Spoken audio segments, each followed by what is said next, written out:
ഒരുപാട് പേരുണ്ട്. പൊതുപ്രവർത്തകരാണെന്നും പറഞ്ഞ് പുറത്തിറങ്ങും. എന്തെങ്കിലും കാര്യം പറഞ്ഞ് ഫണ്ട് ശേഖരിക്കും. 10 ലക്ഷം കിട്ടിയിട്ടുണ്ടെങ്കിൽ 1 ലക്ഷമേ ലഭിച്ചിട്ടുള്ളൂ എന്ന് പറഞ്ഞ് ബാക്കിയുള്ള പണം സ്വന്തം പോക്കറ്റിലിടുന്ന എത്ര പേരുണ്ട്. ചില ആളുകളെങ്കിലും പറയും ഇത് വോട്ടിന് വേണ്ടി ചെയ്തതാണെന്ന്. ഇനി വോട്ടിന് വേണ്ടി ചെയ്തതാണെന്ന് തന്നെ വെക്കട്ടെ. ഹലോ ഹായ് SPT ടോക്സിന്റെ പുതിയൊരു വീഡിയോയിലേക്ക് എല്ലാവർക്കും സ്വാഗതം. മാധ്യമ പ്രവർത്തനം എന്ന് പറയുന്നത് വെറും നെഗറ്റീവ് കാണിക്കാൻ വേണ്ടി മാത്രമുള്ളതല്ല, പോസിറ്റീവും കൂടി കാണിക്കണം.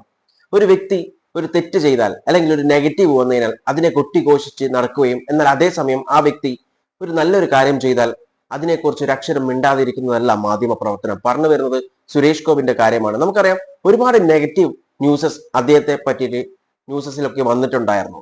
പ്രത്യേകിച്ചും MP ആയതിനു ശേഷം അവർ ഒരു MP പറയാൻ പാടില്ലാത്ത ഒരുപാട് കാര്യങ്ങൾ പറഞ്ഞിട്ടുണ്ട്, പ്രവർത്തിച്ചിട്ടുണ്ട്. അതിനൊക്കെ നെഗറ്റീവ് സൈഡ് വന്നിട്ടുണ്ട്. എന്നാൽ അതേസമയം അദ്ദേഹം ഒരു നല്ല മനുഷ്യനാണ്, ഒരുപാട് നല്ല കാര്യങ്ങൾ ചെയ്യാറുണ്ട്. എന്നാൽ അത് പലരും പുറത്ത് അറിയാറില്ല. കാരണം ന്യൂസസ് ഒന്നും അത് ടെലികാസ്റ്റ് ചെയ്യാറില്ല. അതിനുള്ള കാരണം എന്ന് പറയുന്നത് ഒരു വ്യക്തിയുടെ ബിഹേവിയർ, ഒരു വ്യക്തിയുടെ സ്വഭാവം ഇപ്പോൾ അളക്കുന്നത് കൂടുതലും അയാൾ ഏത് പൊളിറ്റിക്കൽ പാർട്ടിയിലാണ്, ഏത് മതമാണ്, ഏത് ജാതിയാണ് എന്നൊക്കെ നോക്കിയിട്ടാണ്. എന്നാൽ ഈ ന്യൂസ് എത്ര പേര് കണ്ടിട്ടുണ്ട്? സുരേഷ് ഗോപി ഒരു ജപ്തിയിൽപ്പെട്ട ഒരു കുടുംബത്തെ സഹായിച്ച ഈ ഒരു ന്യൂസ്, ഇത് നടന്നിട്ടുള്ളത് തിരുവനന്തപുരമാണ്. തിരുവനന്തപുരം ഒരു അമ്മയും മകനും മകന്റെ ഭാര്യയും 2 പെൺമക്കളും ഉള്ള ഒരു വീടാണ് ജപ്തി ആയിട്ടുള്ളത്. ലോൺ എടുക്കാനുള്ള കാരണം എന്ന് പറയുന്നത് ഈ വീട് എടുത്ത് വെച്ചത് തന്നെ ലൈഫ് മിഷൻ പദ്ധതിയുടെ ഭാഗമായിട്ടാണ്. എന്നാൽ അതിൽ നിന്ന് കിട്ടിയിട്ടുള്ള തുക പോരാതെ വന്നു. കാരണം നമുക്കറിയാം ഒരു 5 അംഗമുള്ള ഒരു വീടാണ് എടുക്കേണ്ടത്. അപ്പൊ അതിൻ്റെതായിട്ടുള്ള കോസ്റ്റ് അതിന് വരും. അപ്പോൾ അതുകൊണ്ട് തന്നെ 4-4.5 ലക്ഷം രൂപയോളം അവർ ലോൺ എടുത്തു. അതിനുശേഷം അത് അടച്ചു. എന്നാൽ ഈ അമ്മയ്ക്ക് ഒരുപാട് അസുഖങ്ങളുണ്ട്, അതുപോലെ തന്നെ ഈ മകനിക്കും ഒരുപാട് അസുഖങ്ങളുണ്ട്. എന്നിട്ടും ആ മകൻ ജോലിക്ക് പോയിട്ട് ആണ് ആ വീട് മുന്നോട്ട് പോയിക്കൊണ്ടിരിക്കുന്നത്. പെൺമക്കളുടെ എഡ്യൂക്കേഷൻ നോക്കണം, മറ്റു കാര്യങ്ങൾ നോക്കണം, അമ്മയുടെ ഹെൽത്ത് നോക്കണം, അങ്ങനെയുള്ള കാര്യങ്ങളൊക്കെ അവനക്കുണ്ട്. ഈ ബുദ്ധിമുട്ടിന്റെ ഒക്കെ ഇടയിലും ആ വ്യക്തി ആ ലോൺ അടക്കുന്നുണ്ടായിരുന്നു. 50,000 രൂപ വരെ ലോൺ അടച്ചു. എന്നാൽ പല കാരണങ്ങളാൽ ആ വ്യക്തിക്ക് പിന്നെ ലോൺ അടക്കാൻ സാധിക്കാതെയായി.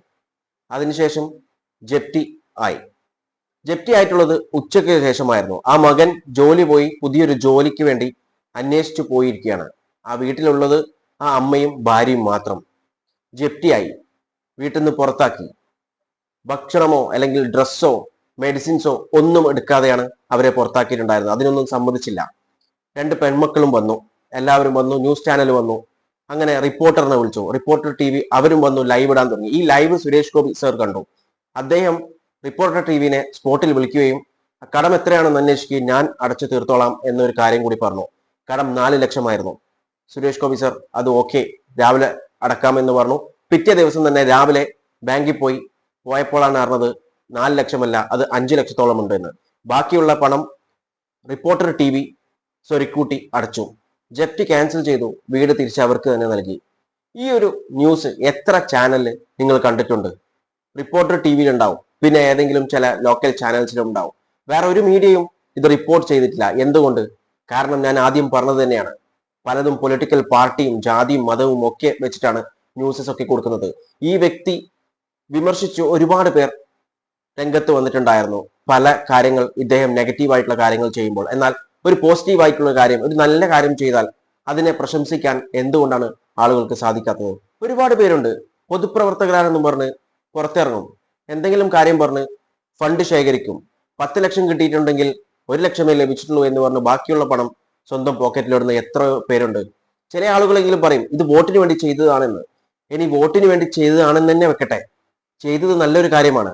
ഞാനും ഇദ്ദേഹത്തെ വിമർശിക്കാറുണ്ട്. തെറ്റുകൾ കണ്ടാൽ ഞാൻ വിമർശിക്കുക തന്നെ ചെയ്യും. എന്നാൽ നല്ലത് കണ്ടു കഴിഞ്ഞാൽ അതിനെ പ്രോത്സാഹിപ്പിക്കുകയും ചെയ്യണം. അതിനെ അക്സെപ്റ്റ് ചെയ്യാനുള്ള ഒരു മനസ്സും കൂടി വേണം, നല്ലൊരു നന്മ ചെയ്തു കഴിഞ്ഞാൽ. കാരണം നമുക്കറിയാം എല്ലാവർക്കും ഉള്ള ഒരു സ്വപ്നമാണ് സ്വന്തമായ ഒരു വീട് എന്ന് പറയുന്നത്. എന്നാൽ സ്വന്തമായിട്ടൊരു വീടുണ്ടായിട്ടും ആ വീട് നഷ്ടപ്പെട്ടു പോയവർക്ക് തിരിച്ച് ആ വീട് നൽകുക എന്ന് പറയുമ്പോൾ അവരുടെ മുഖത്ത് വരുന്ന ആ ഒരു പുഞ്ചിരിയാണ് സുരേഷ് ഗോപി സർ ഇവിടെ നിലനിർത്തി കൊടുത്തിട്ടുള്ളത്, അല്ലെങ്കിൽ തിരിച്ചു നൽകിയിട്ടുള്ളത്. അതിന് എത്രത്തോളം അവർ നന്ദി പറഞ്ഞാലും അല്ലെങ്കിൽ കടപ്പെട്ട് എന്ന് പറഞ്ഞാലും അതിലൊന്നും ഒതുങ്ങുന്നതല്ല, വാക്കുകളിൽ തീർക്കാൻ പറ്റുന്നതല്ല അദ്ദേഹം ചെയ്തിട്ടുള്ള ഈ ഒരു കാര്യം എന്ന് പറയുന്നത്. ഞാൻ പറഞ്ഞു, ഇത് ആദ്യമായിട്ട് ഇദ്ദേഹം ചെയ്യുന്നതല്ല. ഇദ്ദേഹം ഒരുപാട് ഇതുപോലത്തെ നന്മകൾ ചെയ്തിട്ടുണ്ട്. പക്ഷെങ്കിൽ ഇത് കൂടുതലും പുറത്തു വരാറില്ല എന്നതാണ് സത്യം. വിമർശിക്കേണ്ടടുത്ത് വിമർശിക്കണം, എന്നാൽ അതേസമയം നല്ലത് കണ്ടു കഴിഞ്ഞാൽ അതിനെ അനുകൂലിക്കുകയും ചെയ്യണം. ഇതിനെക്കുറിച്ച് നിങ്ങളുടെ അഭിപ്രായങ്ങൾ കോമെന്റ് ചെയ്യുക. വീഡിയോ ഇഷ്ടപ്പെട്ടിട്ടുണ്ടെങ്കിൽ ലൈക്ക് ചെയ്യുക. ഇൻഫോർമേറ്റീവായി തോന്നിക്കഴിഞ്ഞാൽ മറ്റുള്ളവരിലേക്ക് ഷെയർ ചെയ്യാൻ മറക്കല്ലേ. And thanks for watching me and stay tuned for another video. Okay. Thank you.